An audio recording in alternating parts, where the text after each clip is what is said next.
علشان تبقى هذه الأمة مشلولة. يا إخواننا لابد نفيق، نحن في خطر. فعلا نحتفل اليوم بأن تونس دولة مستقلة، والجزائر الحمد لله بعد هالعذاب دولة مستقلة، وليبيا كذلك. هذا صحيح، لكن ما نضمن بكرة نكونوا مستقلين أم لا، قد نكون مستعبدين، لأن هذا العالم لا يعترف بالحق، يجبر فقط على اعتراف على وجودك بقوتك، مش بالحق. فلسطين مش عندها حق، الشعب الفلسطيني هو صاحب فلسطين، هذا حق يعترفوا به ما يعترفوا به. من اللي باقي فلسطين؟ الأقوى الذي قادر يدفن فلسطين أحياء، هذا هو اللي باقي. اللي عنده الفانتوم الأمريكية هو اللي باقي.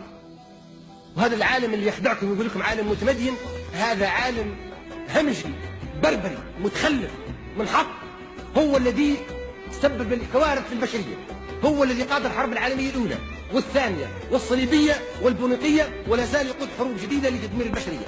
من الذي قتل عشرات الملايين من البشر في الحروب الماضية؟ هذا العالم الذي يدعي التمدن، هذا عالم متخلف، ولن يتوانوا في تدميركم إذا وجدوا فيكم ضعفا، إذا وجدوا فيكم ثغرة، لا يراعوا فيكم إلا ولا ذمة. وكيف يقوم تعاون بيننا وبين أوروبا إذا كنا نحن ضعفاء وهم أقوياء؟ هم يريدون لبلادنا العربية أن تبقى سوق استهلاكي يستهلك ويستوعب ما ينتجون هم من نفايات، ويريدوا لنا ألا نكون قوة صناعية حتى لا نصنع الغاز والنفط والزيت والفوسفات لكي يأخذوه هم لمصانعهم ويصنعوه ويبيعوه لنا.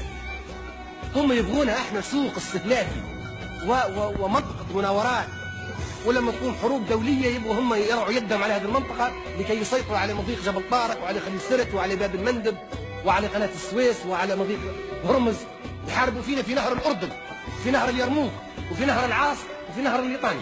الآن هذه الأنهار اللي علمكم تحتلها القوات الإسرائيلية كلها، حتى لا يستطيع العرب أن يستفيدوا من هذه الأنهار.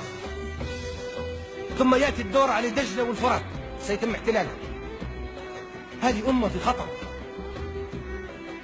نعم نفرح ونحتفل ونغني ونرقص، ولكن نقاوم. بلا مقاومة لا مستقبل لنا. يجب يجدوا فيكم غلظة ويجدوا فيكم قوة، وهذا لا يتأتى بأن احنا نغني باستقلال ليبيا واستقلال تونس واستقلال الجزائر وغيرها. هذا يتأتى بالوحدة فورا، بحشد البشر كتف على كتف، والإمكانيات والمياه والحبوب ومية المطر والمياه الجوفية والبحر والشمس وكل الإمكانيات يجب أن نرصها ونحشدها ليل نهار قبل أن يأتي الاستعمار مرة أخرى. أي توجه غير هذا مهلكة، تضييع للوقت وخداع.